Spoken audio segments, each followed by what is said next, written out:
This classic is a bit of an historical mystery today. Fellow conspiracy realists, we're looking at a strange group of families and individuals, these communities that were in France and Spain for many, many centuries.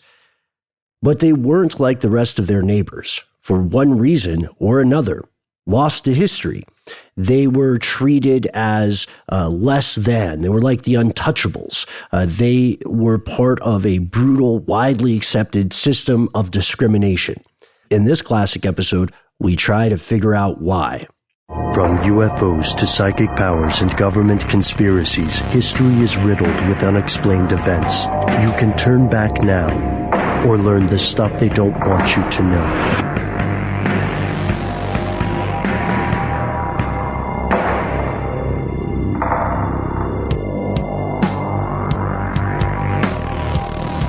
Hello, welcome back to the show. My name is Matt. We are joined in spirit by our super producer, Noel, the Madman Brown, who will be returning. His absence will hopefully make the heart grow fonder, right? Certainly. It will for me. Yeah, and they call me Ben, you are you, and that makes this stuff they don't want you to know. Again, here, closer and closer to the end of 2016. Reminds me of that Yeats poem, Matt. What rough beast, its hour come at last, slouches toward Bethlehem. Do you remember that? I do remember that. The Second Coming, I believe it's called. Yeah, I am certainly ready for 2016 to be over, though I do dread a bit of what the next may bring. What will happen in 2017? Yeah, that's the matter of perspective, right? The most frightening thing that people can think about when we look at the future and turns of events is what if people in 2050 look back on this as the good old days? Oh, I was going to say they will. Definitely. But, you know. Well, the world is big. It depends on where you live, right? And even perhaps more importantly, what your position in a given society has been. And that's something we're exploring today. Much of human history has been a study in unequal rights. Either by this constant conflict, right? Either by groups striving for better representation or other groups fighting to maintain a system of oppression that benefits them. You know, I'm not a big believer in hierarchies. I think they're garbage. I think they're for the birds, not even the cool birds, like the crappy birds, like seagulls, right? Yeah, I haven't seen many crow hierarchies. Maybe there are some. There are. Oh, I'm sure there are. But you're absolutely right. I don't like these things, hierarchies in general. I understand why they're necessary for some people, but, philosophically and historically, they're used to oppress the many for the benefit of the few. That is what happens with hierarchies. Whether you're talking about the tribal system in the UK, which continues to exist, of course, I guess people feel better about it when we call it an aristocracy, or whether you're talking about continued cultural repression in other countries, it all boils down to the same thing, and it's a source of massive conflict. And these conflicts have occurred, the cycle of conflict rather has occurred multiple times. In the U.S., for example, we have the struggle for civil rights. That was, again, a group of people who were benefiting from a system of oppression versus a group of people who were losing out because of that same system. And the reasoning behind these oppressive systems are based on so many different things. There's so many different reasons. I know it sounds like I just picked on the United Kingdom and I just picked on the United States, but these are just two examples. Like there are multiple kinds of oppression. Yeah, you can go to gender discrimination, where you're looking at male and female and one is treated differently. Over the course of history, it's largely fallen on the females who have been oppressed in this way. But let's not forget, women in the United States could not vote. Yeah. Couldn't vote for president, couldn't vote for anything. Just a few decades ago. It hasn't been that long. Yeah, right. And as we record this, this country and many other countries in the West are in the grips of a new kind of gender discrimination with people who are trans, right? So the idea that a person who identifies as female but was biologically identified as a male at the time of their birth, that's becoming a huge legal issue here in the U.S. in 2016. And then there are other things too, right? There's the untouchable caste of India, and these folks have endured horrific discrimination, and the government, of course, has taken steps to try to mitigate this situation. But the caste system of India is not something that's going to be swept away by a convenient law. You know what I mean? It's too deep set. Then you have various systems of slavery, everything from chattel slavery, like in the United States, for example. Back in the day, wage slavery, bondage labor, mandatory minimums, and prison labor. I mean, it's a version of it. It's not outright slavery, but. Wage slavery. Yeah. That might have to be its own episode. Yeah. Yeah, we can talk about that. We should, definitely have Nolan for that one. Does anybody want to write to us and let us know your opinion of wage slavery? Actually, this is a sidebar. Okay. Could I ask what your first job was? My first job was working poolside as a server at the Piedmont Driving Club. Fancy. And then I got an internship here, so I had two. Oh man. Okay. Without going too deep into my past, because I don't usually say that sort of stuff. My first legal job was at a grocery store. Nice. And I tried, Matt, to get fired. I did numerous things. They just wouldn't fire me because the other people at the grocery store were that bad. Wow. And so eventually I just stopped going. Man, you weren't worried about the stigma of being fired from one job? No, I went ahead and told them that I was just going to stop showing up because I'm getting another job, and I got a different job and then just stopped going. That was the only way, because I had said I'll quit before, and they would call with a follow-up thing, but it was just very strange. This is a surreal situation. Sure. You know? I feel like you're opening up more than I've heard you open up in a while, so I want to keep going, but I know we have to continue with the podcast. I'm setting it up because, okay, you were a servant. I was a grocer. Those are types of occupations, right? Sure. I mean, I was still a servant, so. Aren't we all? Well, most of us. There's also ethnic or so-called racial discrimination. That is when you hear about minorities being persecuted, or when you hear about groups that maybe to an outsider seem pretty much identical. Sure. Right. When you hear about these groups having bitter rivalries. One famous situation in Europe, of course, is the Roma, who have met numerous types of prejudice and discrimination and stereotyping, and have, in many cases, never fully assimilated into the local culture of wherever they are. Yeah, I was going to say, a lot of that has to do with cultural differences and clashing with whichever power is seen as the norm, or whichever group is seen as the norm in an area. And then there's cultural discrimination, right? Yep. One big example of this would be World War II era Japan's nationalistic superiority complex over China and the puppet state of Manchuria that they built. They did unspeakable things. And they did it because they thought the other people weren't like really human. Yeah, that's a common theme.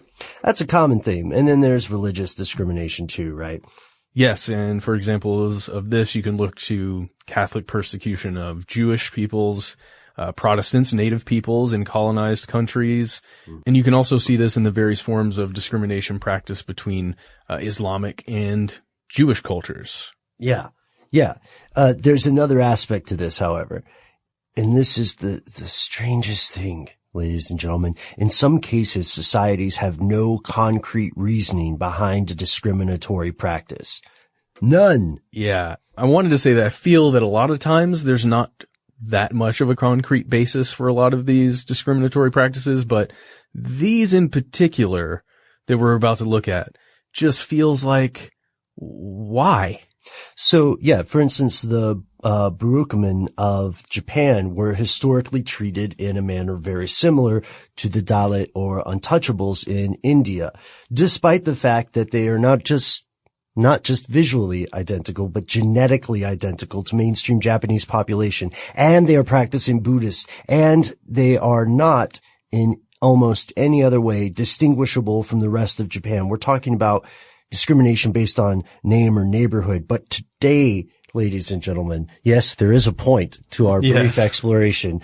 Today we're looking at another, perhaps lesser known example of a similarly mysterious case of persecution. It's a group of people known as the Cagots, also Capo, Ago, Gahet, or Crestia, which stands for Christian. Right. So who are these people? What's going on? Why have most of the world's population never ever heard of them? We will tell you after a brief word from our sponsor.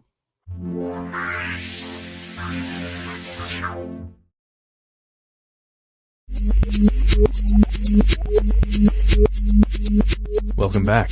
So we're looking at this group called the Cagots. Now, historical records have proven that for centuries, communities in western France and northern Spain practiced brutal, systematic discrimination against this group of people. There was a system that was well established, and it was oddly uniform throughout much of France.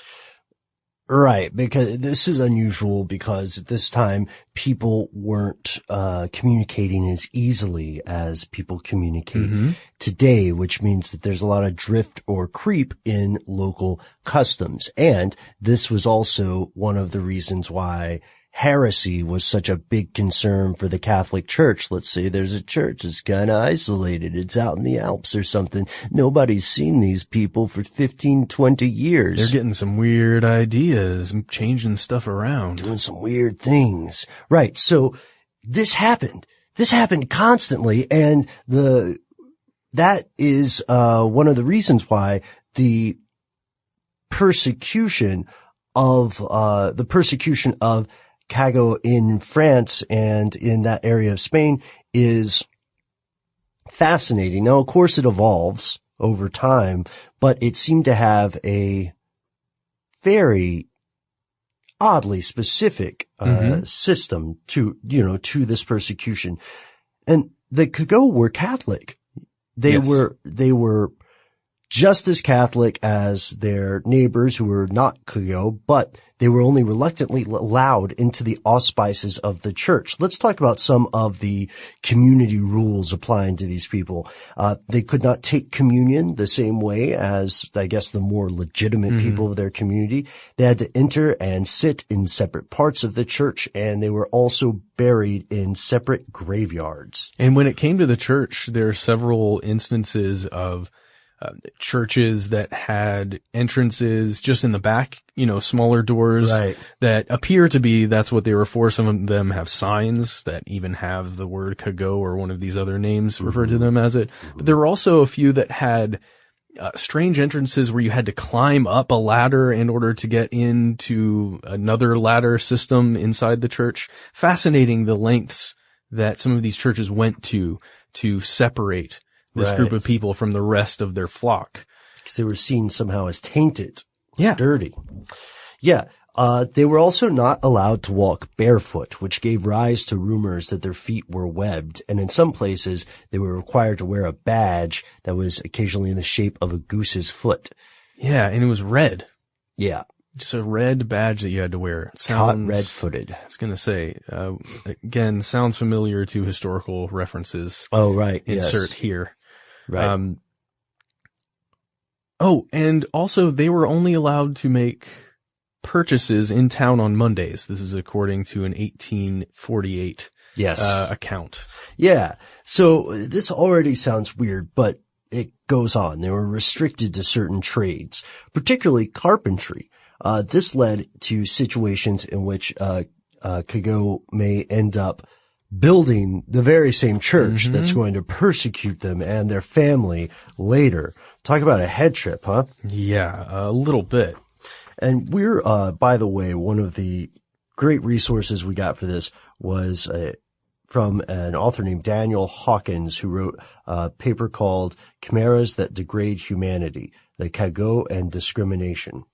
So we found some other things here. I want to read a small selection from this paper. Restrictive legislation concerning Cagot appeared many times after 1288, which is when we see more detailed municipal records. While details differed, prohibitions typically expressed similar concerns. They required that Cagot were segregated in their living quarters, occupations, and day-to-day interactions. They were forbidden from marrying non-Cagot. They could not enter taverns, hold cabarets, use public fountains, sell food or wine, touch food in the market, work with livestock, or enter a mill. They were not allowed to carry arms other than professional tools. And this goes to the example we talked about earlier.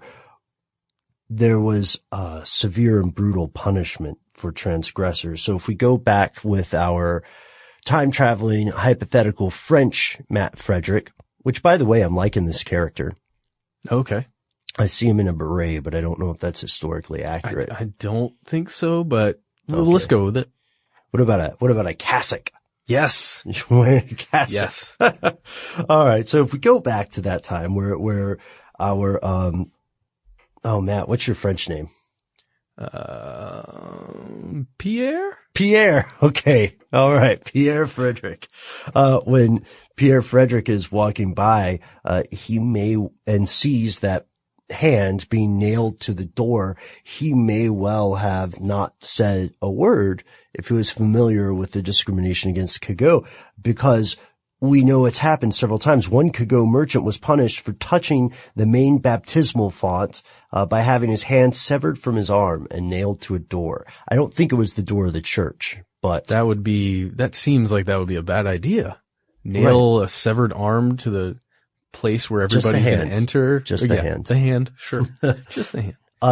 There was another account of a man who allegedly grew food on his land and farmed it, and he had metal spikes pushed through his feet as punishment. Wow.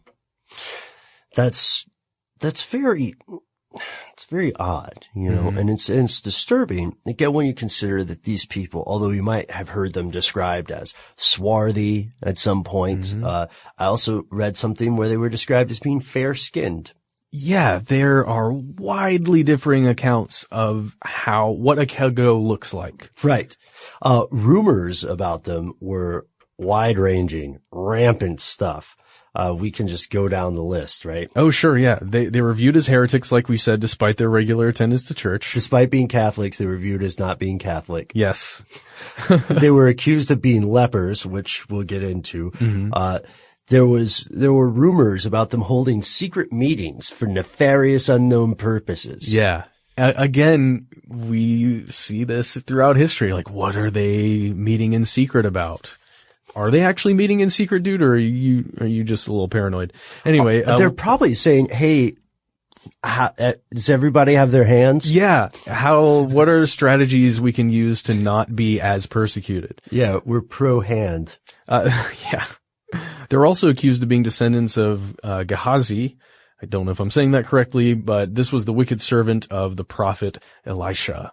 And, you know, being the children of this person, it was believed that they were all cursed with the curse that was placed on Gehazi. Oh, that's similar to the old Latter-day Saint policy of discrimination against darker skinned people. Right? Gehazi is a figure found in the Book of Kings. Yes. He was in a position of power, but he was corrupt. Rudyard Kipling wrote a poem about him, but I can't remember exactly what it was. So this was something that was common, in this era of Christianity, which was to find a biblical basis, however tenuous, to rationalize mistreatment of an individual. So it's a long book. If you read closely enough and think creatively enough, you're bound to find something. And I want to note here, so his big sin was avarice, right? He was stealing stuff. He was racking up change in his master's names. Tricking people, yeah. Yeah, and he was guilty of duplicity and dishonesty, so Elisha, the prophet, denounced him and passed upon him the terrible doom, and this is a quote from Kings, that leprosy of Naaman would cleave to him and his descendants forever. Yep. So that's where you pull someone in the church believing that to be true, and hey, here's someone I can apply that to. But this curse came with at least some allegations of dark powers. Isn't that right? Yeah, there were allegations that they were sorcerers. It was believed that they could bewitch cattle, which sounds a little more fun than it probably should to me. It sounds like of course, these are largely agricultural communities, but right now it sounds like one of the most useless superpowers ever. Whether you're a villain or a hero, you're pretty much restricted. You have to live around livestock for it to even matter. Yeah. The cattle witcher is not going to be a threat in New York City. Gosh, that's a great character though. The cattle witcher. The cattle witcher. On the next episode of The Cattle Witcher. Yes. It was also believed that perhaps they had the power of the evil eye, where if they stared at your child long enough, or anyone really, they can cause terrible things to happen to them. They could curse with a glance. Yeah. And this ties into some of the more wide-ranging accusations of paranormal ability that occur with this sort of persecution. You'll also hear stuff about being able to poison wells or being able to, when they're talking about bewitching cattle, they're talking about the cattle falling ill or perhaps miscarrying during birth and stuff like that. Well, yeah, that's why they weren't allowed to touch food.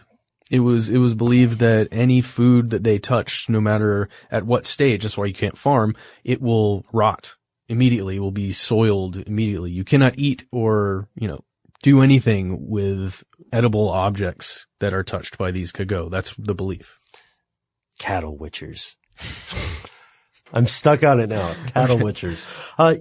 So you also find that in the real estate, right? You find evidence of this belief in the real estate. Oh yeah, with these powers. That's why a lot of times you would see their residences, the areas where they lived, had to be separated by some body of water, a stream of water, just enough to where those mystical powers can't carry over, because there are beliefs about how magic operates. Today, you're not going to hear much about the Cagot. No.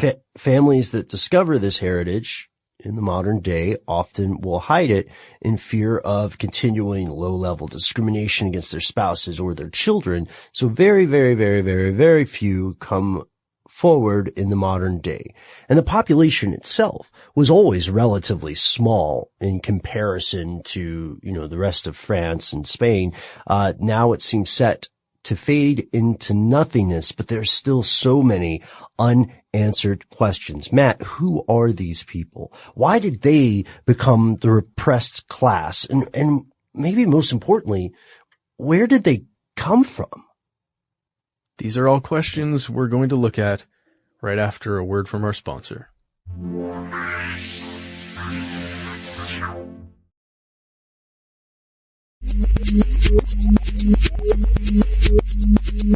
Here's where it gets crazy.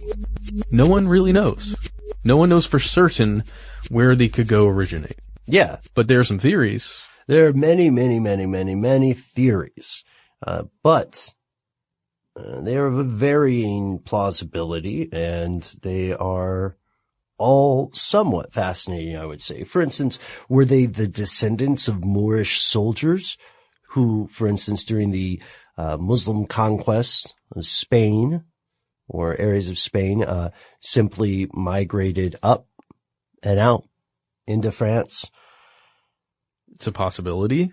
Yeah. Did they begin as a guild of skilled medieval woodworkers, with their persecution rising as a form of commercial rivalry that eventually got solidified into tradition? So people didn't know why these dudes were dirty, but they knew that their parents thought that.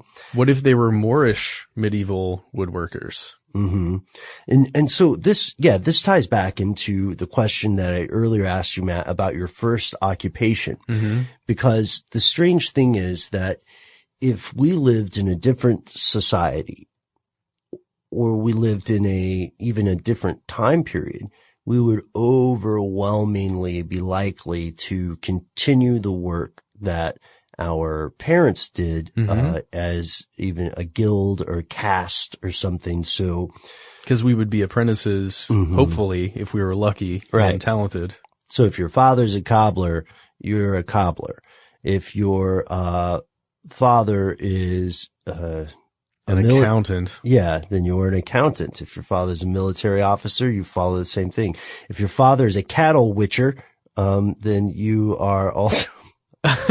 I'm sorry, you're also a cattle witcher. I'm going to let it go. I'm not in any way condoning the bewitchment of livestock, of cattle. They've got it tough enough, right? However, I am 100% bewitch all the cattle that you possibly can, and then tell me how you did it. Write to us. conspiracy@howstuffworks.com. Okay. All right. Yes, please, let Matt know the source of your dark bovine related powers. So the thing that we see here that's strange is that when people had less social mobility, when your parents or your grandparents' occupations would largely determine your own occupation, we also see a society where certain occupations are considered more valuable than others, or maybe a better way to say it is certain occupations are seen as much less valuable. For instance, executioners had some of the same laws against their behavior as did Cagots, and this was in Germany perhaps. An executioner can't go to the bar, can't touch food or drink around people, because the executioner, like his father before him, makes a living by killing people. Yeah. And that's seen as, morally reprehensible, but necessary for society. And we see this in some other cultures, for instance, working with hides or disposing of human waste. Yep. Like the untouchables, right? That would be a lower caste job. So, and a lot of it seems to arise from almost, it's a combination of lack of scientific understanding of how some of it works, a lack of technology for cleaning, and being able to cleanse oneself after working a job such as killing people or, taking the hides off of animals. Sure. This perception of unclean. I mean, it's rife with disease. This is before germ theory. And it's true that it is, it actually is. So the not having the technology also creates that system where somebody in the historical record experienced, drinking with the executioner who happened to kill somebody who had a terrible disease. And boom, next thing you know. Yeah, I mean. Kuru. No, I'm kidding. Well, no, but that's just how it happened. It's just the only way that it happens. Right. And it's something that people accept. And also, of course, I'm just saying kuru because I like the word. The only way that somebody can get kuru is by consuming, human brains. Yeah. Which will give you those prions, which are bad news. Speaking of bad news, Matt. Yes. I just realized something. if your avatar in the Middle Ages there in the Pierre? Okay. Pierre in the 1300s, right? Yes. If he's wearing a cassock, it makes your situation even worse. No. 'Cause you're probably the priest or a priest. Okay. Oh, Pierre. I have a lot to get ready for. There's a mass later. Yeah. Yeah. You don't want him to get you maybe even want to help the guy, but you're like, I'm not getting that filthy Cagot blood on my cassock. To use my shoe to open the door. Use my shoe to open the door. Quick, everyone, check the cattle. So there's this other idea that they were descendants of earlier, cultural groups, and that this somehow made them not worthy of trust, or made them tainted, made them somehow other, made them threatening to a degree. And one would be that they were descendants of the Goths. The Cagots first appear in records as early as the 10th century, but they became more prominent from the 13th century on, and they were in both sides of the Western Pyrenees. They lived in these small, poor, segregated communities on the periphery of these villages and towns. So they've been around for so long that it's easily understandable that someone would rationalize persecuting them by saying, well, you remember those other guys from centuries ago? Yeah, it's them. Yeah. Don't trust them. There are a couple other theories about groups that came through France and Spain as conquerors at one point or another, like the Saracens. Like they're, again, remnants who perhaps have switched over to Catholicism, and now they continue to live in the area. Their families do. Yeah. And, they're bad news just because of that. Again, these are all possibilities. And maybe, Ben, it's a range of these. Like, it's a combination of all of these things, of just people that look other. Yeah. Yeah. Possibly. We'll get to the conspiratorial angle of this, but there are more than you might think, because obviously we're looking at a mainstream community that conspired to repress a very small minority, which is odd because I think in the 1600s, the Cagots were maybe 2% of the population, so never in large numbers. Although I did remember some other stuff I wanted to mention. I don't know if you found this in your research, some more specificity about Cagots. So like you and I said, they were described as fair-skinned by some, as swarthy by others. Dark-skinned, light-skinned. The earlobes were a thing. That's the thing. That's what I wanted to mention. They supposedly lacked earlobes and were magicians, sorcerers, had an infectious, terrible odor. They were always accused of smelling bad, and they gave off great heat. Here's the quote. When the south wind blew, their lips, jugular glands, and the duck foot mark under their left armpit all swelled. What? Yeah, so they are considered to be smelly, to have these strange physical ailments, and that goes to one of the biggest rationalizations for persecuting these people, which was that they are lepers and cretins. So I'm familiar with lepers.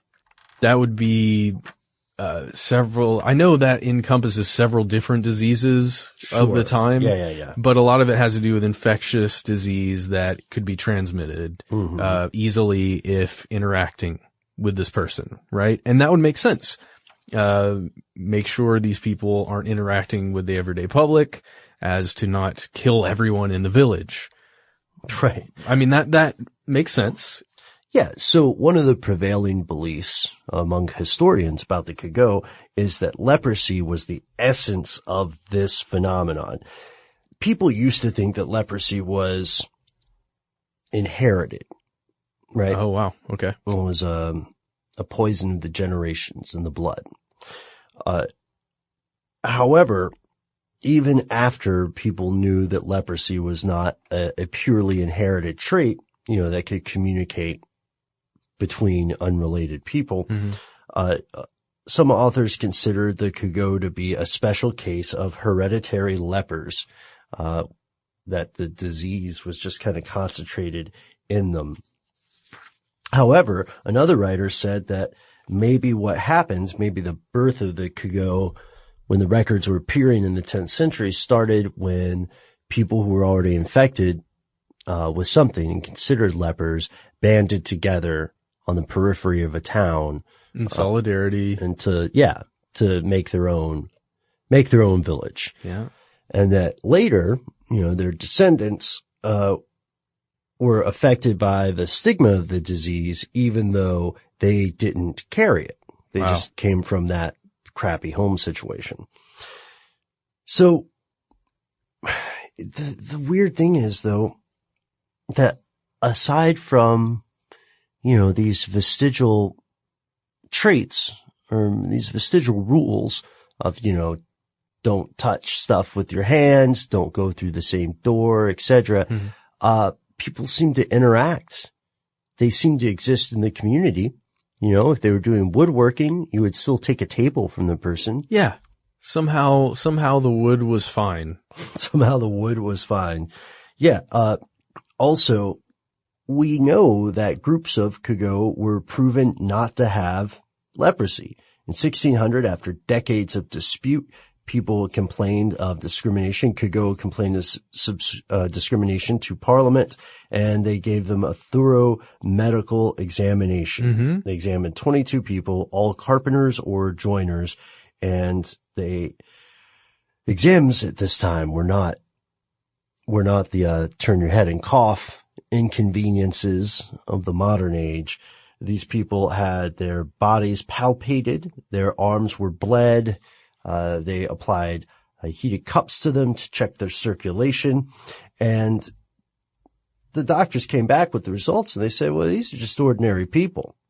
They're fine. They're in, the quote is, they're in all health in their body, exempt from all contagious maladies and without any disposition to those maladies requiring them to be separated from the company of other healthy people. So they blew it out of the water. Yeah, they didn't find any, quote, peculiar diseases. But leprosy at the time was not considered purely a specific physical ailment. In earlier years, it was more of a umbrella or catch-all description for possibly a spiritual thing. So your body could be fine, but you might be morally or spiritually leprous. That's why the Cagots were also occasionally called white lepers, which is just a very unappealing name. Yeah, I dislike that. Well, could it simply be that they were discriminated against because they were poor? We know that the state of the poor in France and Spain at the time was the social position was very, very different. It was considered an affront to have to see the poor. Yeah, but then there are accounts, at least from that 1848 reference that I gave, where the poor people, the peasants, are the ones who are prosecuting the Cagot. They're the most opposed. Yeah. So that's a chicken and egg thing. Was their poverty a result of this discrimination, or was the discrimination a result of the poverty? I tend to think the former, but you're right. And we see this in modern societies today too. If you want people to be satisfied with their position in an unfair hierarchy, all you have to do is put at least one more rung on the ladder below them. Yep. Give them someone to look down on, and they will stop looking up to wonder what's happening at the top. That is unfortunate and too true. Too true. It seems that later, the rise of racially based accusations, like, oh, these swarthy Moorish soldiers or whatever, that they came about after the decline of leprosy, after the decline of physical threat from disease, meaning that the racism happened afterwards to rationalize the pre-existing prejudice. Wow, man. That's so crazy. Yeah. It's so disturbing. If it's not one thing, it's another. Well, what I found is that the way a lot of these rumors that we discussed earlier and all these things that the Cagots were purportedly to be able to do and smell like and all these things, a lot of it was handed down through songs that were they called them party songs that would be spread in probably a tavern where it's the peasants all drinking together. And this makes so much sense to me now, Ben. Drinking together, singing about the rung of the ladder that's below them, to make themselves feel better. I can totally see that now as Pierre in the tavern. Wow, that is really disturbing. Yeah. Oh, no kidding. And here's another thing though. Next question, right? We're probably never going to have an answer about where this group of people came from, where they actually came from, and why they were originally persecuted. We just have those best guesses. And sadly, we are probably not going to find out, because I know there's so many people in the audience now who are probably yelling at the speaker, DNA, you guys. Just do the DNA test. Fantastic point. If there were someone to do a DNA test on, you can read probably the most recent thing you can read about this disappearing group of people is an article in the Independent from about 2008, where one woman from the French Pyrenees, Marie-Pierre Menet-Bauza, is talking about her ancestry. At the time, she was a 40-something mother of 3, and she was being billed as the last living Cagot. Or at least the last known. The last one who will admit to being Cagot.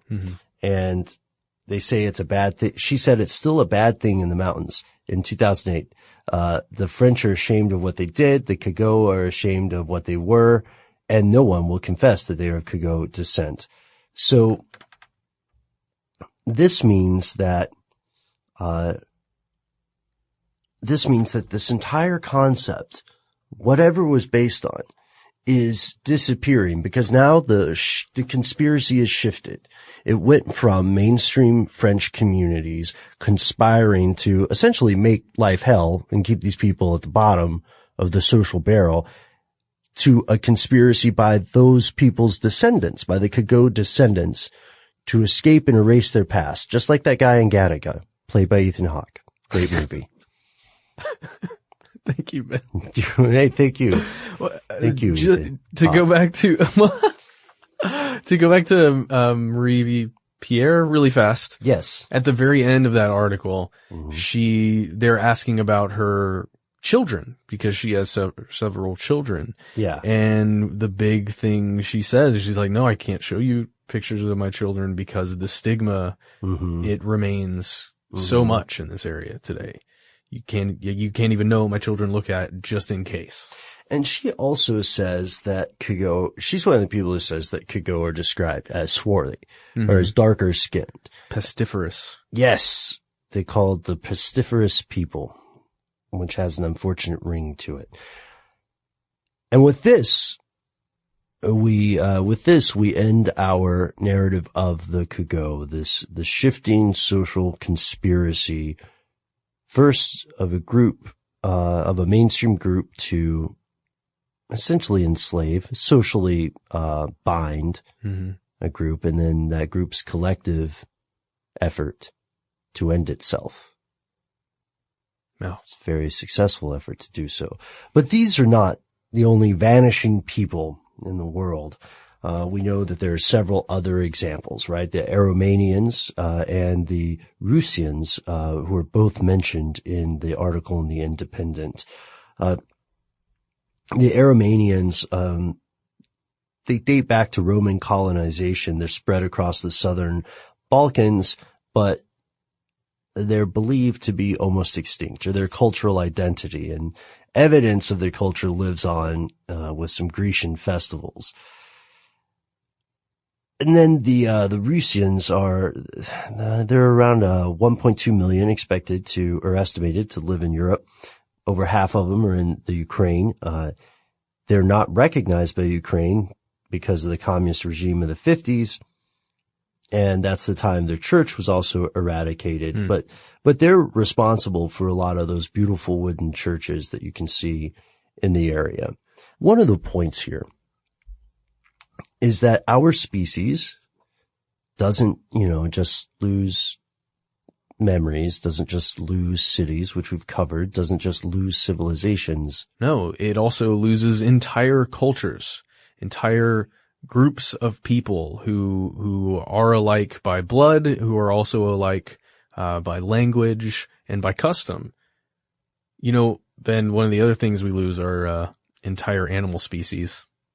I know that's another podcast, but yeah, that's another podcast too. And it's true, unfortunately, but it is also true that now in the modern age, we have the ability to preserve some of this stuff, and we have the ability, thanks to the rise of easily affordable recording technology, to preserve some piece of the past, some knowledge, some essence of the days and the people that came before. And that's why I would suggest, this is just my opinion, but I would suggest to all of you out there listening to this, whether in 2016 or 2106, don't hesitate to, if you have older family members or if you have someone older in your community and you think that that community is not long for this world, because it happens. Every civilization rises and falls.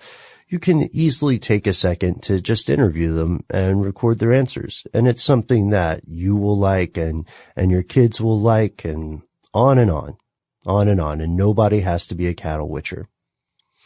So with that being said, before we head out today, it's time for our shout out corner. We have a single shout out to give today. It is from Redacted. That's what I'm going to call that. And here it goes.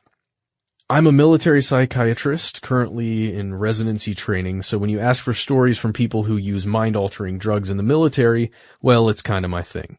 Regarding drugs in general, all active duty personnel get randomly drug tested frequently, and unless you have very good medical reason to be on a drug, you're likely going to be dishonorably discharged. Yeah, we're going to continue reading just some excerpts from Redacted's email, which is fantastic, by the way. He says, or she says, regarding uppers, yes, some are still used, but to a substantially lesser degree than you might suspect.